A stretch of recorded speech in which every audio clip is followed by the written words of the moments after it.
बात करते हैं उस भविष्यवाणी की जिसमें आने वाले कुछ वर्षों में नए युद्ध की आशंका है। भारत और चीन के बीच तनाव हमेशा से रहा है। कई फ्रंट पर भारत के बलवानों ने चीनी सैनिकों को पीटा है, लेकिन जब दावा युद्ध का हो, जब आशंका एक बड़े सैन्य हमले की हो, तो उसकी गंभीरता बढ़ जाती है। आगे आपको बताएंगे भारत और चीन के बीच युद्ध वाली भविष्यवाणी किसने की और चीन आखिर चाहता क्या है। लेकिन पहले कुछ सवाल जो इस भविष्यवाणी के बाद सबसे ज्यादा परेशान कर रहे हैं। खलबली मचाने वाली रिपोर्ट का नाम है war clouds over the Indian horizon.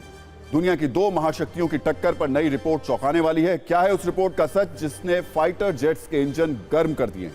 आखिर क्यों इस रिपोर्ट के बाद तमाम देश अपनी अपनी मिसाइलें चेक करने लगे हैं? क्या 2025 से 2030 के बीच भारत चीन युद्ध की आशंका है? क्या दूसरा भारत चीन युद्ध पूर्वी लद्दाख में 2025 से 2030 के बीच होगा? क्या भारतीय उपमहाद्वीप में युद्ध वाली अशांति फैल सकती है? भारत और चीन की टक्कर हुई तो किसमें कितना दम है?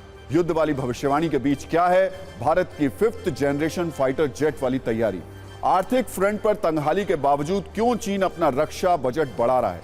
क्या सिर्फ 4 साल में गलवान वाली शिकस्त भूल गई है रेड आर्मी? अब बिना वक्त गवाए उस रिपोर्ट की बात करते हैं जिसकी चर्चा आज की तारीख में दिल्ली से बीजिंग तक हो रही है, जिसमें कुछ ऐसे दावे किए गए हैं जो दुनिया में चल रहे दो भीषण युद्ध के बीच डरा रहे हैं। ब्रिटेन का रक्षा थिंक टैंक रूसी यानी रॉयल यूनाइटेड सर्विसेज इंस्टीट्यूट ने दावा किया है कि भारत और चीन के बीच दूसरा युद्ध हो सकता है, जिसमें आशंका जताई गई कि साल 2025 से 2030 के बीच ईस्टर्न लद्दाख में भारत और चीन के बीच युद्ध हो सकता है। रिपोर्ट में यह भी कहा गया कि पूर्वी लद्दाख ही एकमात्र जगह है जहां से चीन को हमले का डर सता रहा है। जिनपिंग को ऊर्जा केंद्र काशगर पर हमले का डर है। पूर्वी लद्दाख भारत और चीन दोनों के बीच अपनी लोकेशन के कारण महत्वपूर्ण है।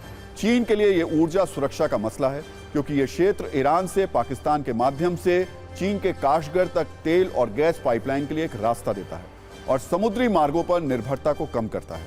जबकि भारत के लिए यह क्षेत्र देश की अखंडता का मसला है। ऐसे में जरा सी चिंगारी भी आग बन सकती है।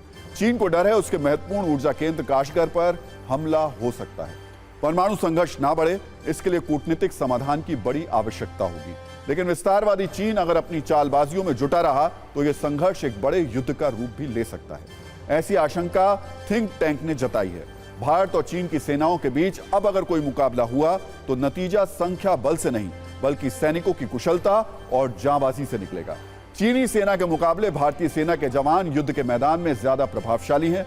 हालांकि यहां यह बात भी ध्यान रखनी होगी कि भारत एक शांति प्रिय और कूटनीतिक रूप से कुशल देश है।